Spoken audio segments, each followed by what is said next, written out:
చేసినటువంటి పార్టీ కార్యకర్తలకు, నాయకులకు, అభిమానులకు, మీడియా మిత్రులకి అందరికీ కూడా పేరు పేరున నమస్కారం చేసుకుంటాము. ముఖ్యంగా ఎజెండాలు ఏంటంటే కేసీఆర్ రాజకీయ వారసుతో తెలంగాణ అస్తిత్వం ప్రతిష్టతో కోల్పోతుందా, అలాగే తెలంగాణ అమరవీరుల కుటుంబాలకు న్యాయం చేయకుండా ఆంధ్ర పదాన్ని పదే పదే జపించడం చేతకానితనం కాదా అనేది ఇంకా 4-5 పాయింట్లు ఉన్నాయి. అధ్యక్షుల వారు దీని మీద మీడియా మిత్రులందరికీ కూడా చెప్పడం జరుగుతుంది. కాబట్టి తదుపరి మన అధ్యక్షుల వారు మాట్లాడాల్సిందిగా కోరుతున్నాము. రాష్ట్రీయ ప్రజా కాంగ్రెస్ వారాంతపు సమావేశానికి ఇచ్చేసినటువంటి పార్టీ సెక్రటరీస్ అందరికీ నా ప్రత్యేక ధన్యవాదాలు. ఈరోజు రాష్ట్రీయ ప్రజా కాంగ్రెస్ పార్టీ ఒక ప్రధాన అంశం మీద ఈరోజు డిస్కస్ చేయాల్సినటువంటి అవసరం వచ్చింది. ఎందుకంటే ఆంధ్రప్రదేశ్లో ఉన్నటువంటి రాజకీయ పార్టీలు చేతగాని దత్తముల పార్టీలు అయిపోయినాయి, ఇక్కడ ఉన్నటువంటి ప్రధాన రాజకీయ పార్టీలు. ఎందుకంటే ఇప్పుడు తెలంగాణ ఆంధ్రప్రదేశ్ విభజన జరిగి సుమారు 12 ఏళ్ళు కావస్తుంది.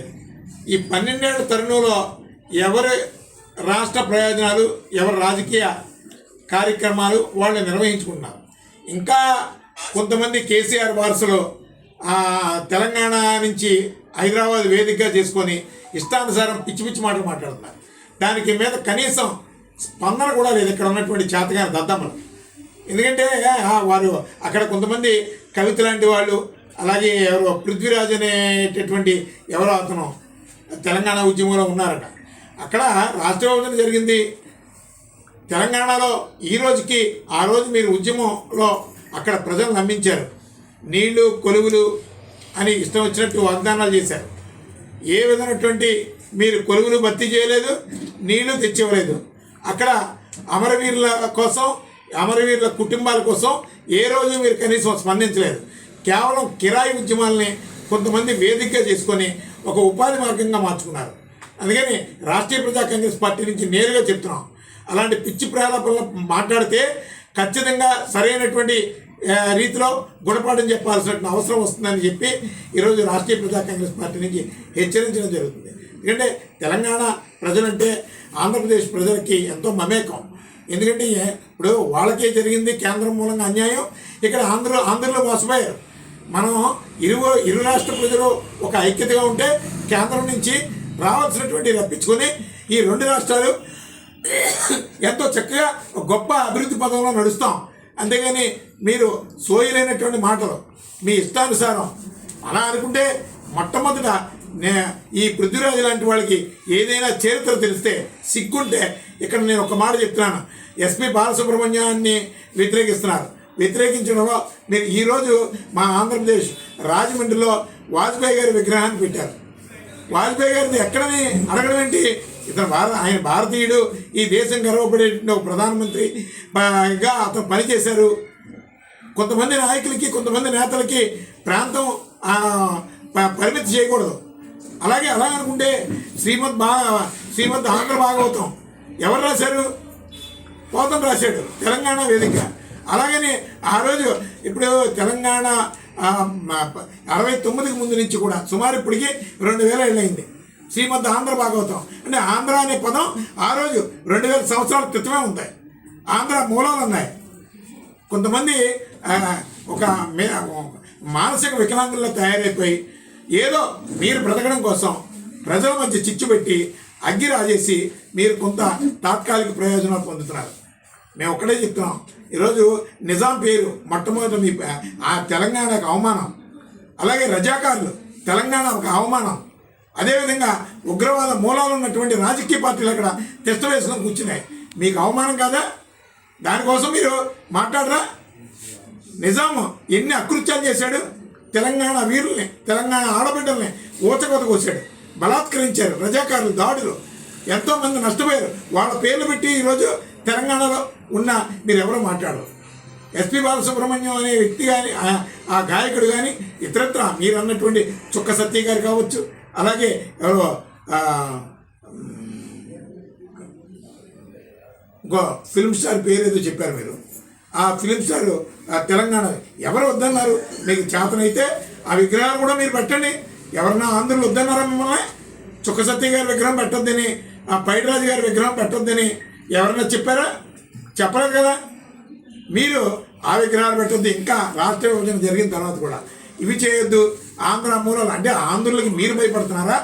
లేదు మిమ్మల్ని ఆందోళన భయపడుతున్నారా అనే దాని మీద ఒక ప్రశ్న, జవాబు లేనటువంటి ప్రశ్న వెంటాడుతుంది. కానీ మీరు బ్రతకడం కోసం రెండు రాష్ట్రాల మధ్య మీరు ఇష్టానుసారం ప్రగల్భాలు చేసి ఏ దుందుడికి మాట్లాడితే ఖచ్చితంగా మీకు గుణపాఠం చెప్పాల్సినటువంటి అవసరం వస్తుంది. అది తెలంగాణ ఉద్యమాలకు పుట్టినీళ్ళని మేము కూడా చెప్తాం.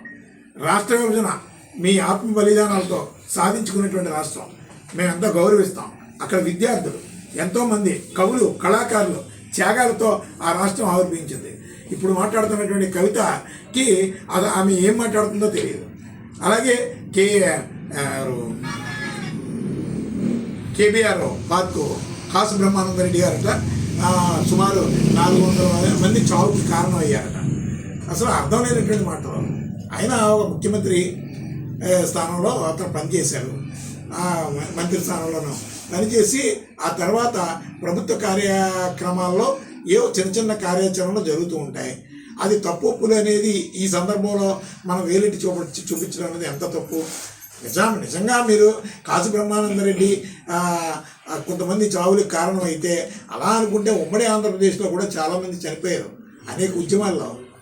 జయాంధ్ర ఉద్యమంలో రొమ్ము చూపించినటువంటి ఆంధ్రులు సుమారు 480 మంది చనిపోయారు. అలాగే తెలంగాణలో కూడా చనిపోయారు. ఉద్యమాల్లో నష్టం జరుగుద్ది. అందుకనే వాళ్ళు చరిత్రలో ఉన్నారు, మీరు చరిత్రహీనులుగా ఉన్నారు. మీరేనా మీ తెలంగాణ పౌరులు కూడా మీ వాదనలో ఎవరు విగ్రహాన్ని ఎస్పి బాలసుబ్రహ్మణ్యం గారి విగ్రహాన్ని ఆవిర్భింప చేశారు చక్కగా. అంటే తెలంగాణ బిడ్డలు తెలంగాణ మనుషుల్లో ఎంత విద్యత ఉంది. మీలాంటి వాళ్ళు 2-3 మూలంగా అతను ప్రతిష్ట పడవలేదు. అలాగే తెలంగాణ ప్రజలు ఆ గౌరవ మర్యాదన్ని కాపాడుకోకుండా లేరు.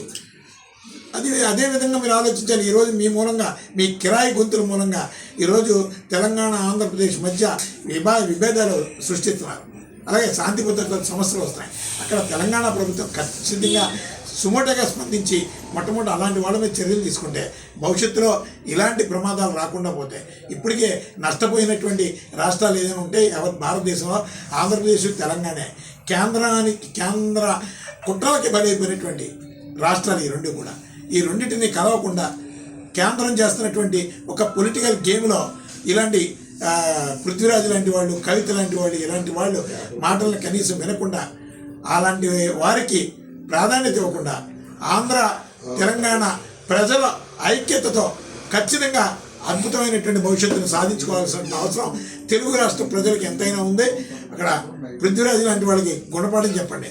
అలాగే ఇక్కడ ఆంధ్రప్రదేశ్ నుంచి కూడా తెలంగాణ వాదుల్ని ఎవరినైనా కామెంట్ చేస్తే మేము కూడా అదేవిధంగా స్పందిస్తాం. అంతేగాని అవసరం లేనటువంటి మాటలు మాట్లాడి ఇష్టానుసారం పిచ్చ మాటలు మాట్లాడితే మాత్రం ఖచ్చితంగా ఈ పృథ్వీరాజు లాంటి వాళ్ళకి సరైనటువంటి గుణపాఠం చెప్తాం. ఇక్కడ ఎవరో కొంతమంది లంగా నేతలు ఉండొచ్చు.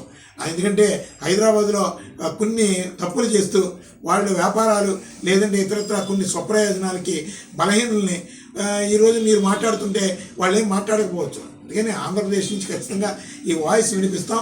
ముందు ఇదే పరిస్థితులు కొనసాగితే తెలియకుండానే ఏ కారణం లేకుండానే ఇరు వర్గాలు ఇరు రాష్ట్ర ప్రజలు ఈ వాదనల్ని మనం ముందుకు నడిపించుకుంటున్నాం.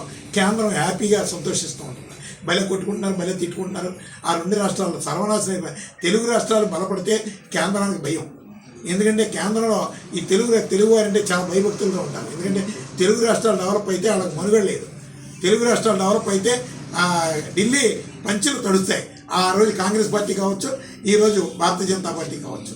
కానీ యావత్ ఆంధ్రులు అందరూ తెలంగాణ వాదులు అందరూ ఒక ఉమ్మడి కార్యాచరణతో ఈ తెలుగు రాష్ట్రాల్లో అభివృద్ధి మీద దృష్టి కేంద్రీకరించాలి. అక్కడ ఖచ్చితంగా ఆ పృథ్వీరాజ్ అనే వ్యక్తికి సరైనటువంటి గుణపాఠం తెలంగాణ వాదుల నుంచే వెళ్ళాలని సందర్భంగా మేము తెలంగాణ ప్రజల్ని రిక్వెస్ట్ చేస్తాం. లేదు ఇదే కంటిన్యూ అయితే మాత్రం ఖచ్చితంగా మేము గుణపాఠం చెప్తాం.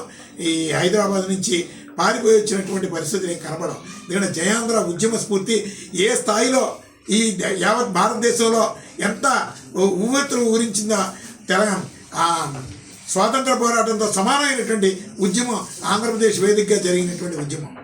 ఎంతోమంది ఉద్యమ వీరులు త్యాగాలకి బలిదానం రొమ్ము చూపించి మనల్ని కాల్చు అని చెప్పి ఎదురుకి తుపాకీలకి ఎదురెళ్ళినటువంటి ఒక గొప్ప యోధులు ఆంధ్రప్రదేశ్ నుంచి ఉన్నారు. అవన్నీ గుర్తుపెట్టుకొని పృథ్వీరాజు లాంటి వాళ్ళు ఒళ్ళు దగ్గర పెట్టుకొని మాట్లాడితే బాగుంటుందని రాష్ట్రీయ ప్రజా కాంగ్రెస్ పార్టీ నుంచి హెచ్చరిస్తాం.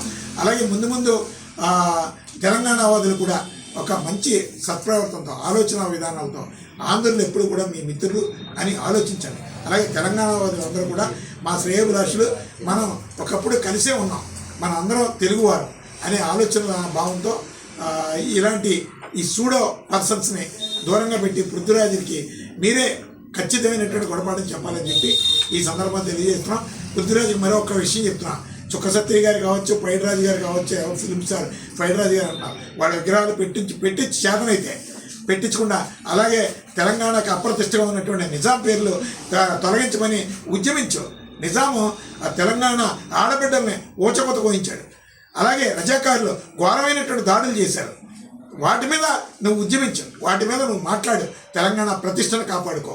కానీ ఖచ్చితంగా తెలుగువారు ఇష్యూస్ మీద, అలాగే తెలంగాణకి కేంద్రం నుంచి రావాల్సినటువంటి ఏ ఇష్యూస్ మీద అయినా సరే ఒక ఆంధ్రులుగా మా పూర్తి సహాయ సహకారాలు ఉంటే తెలంగాణ ఆంధ్రులు ఎప్పుడు ఒకటే అని ఈ సందర్భంగా తెలియజేస్తున్నాం. కానీ పృథ్వీరాజు లాంటి ఒక చేతకాని ఉపాధి, ఒక తెలంగాణ ఉద్యమ పదాన్ని ఒక ఉపాధిగా ఎంచుకున్నటువంటి ఆ వ్యక్తికి ఖచ్చితంగా గుణపాఠం చెప్పాల్సిన అవసరం ఉందని ఈ సందర్భంగా హెచ్చరిస్తున్నాం.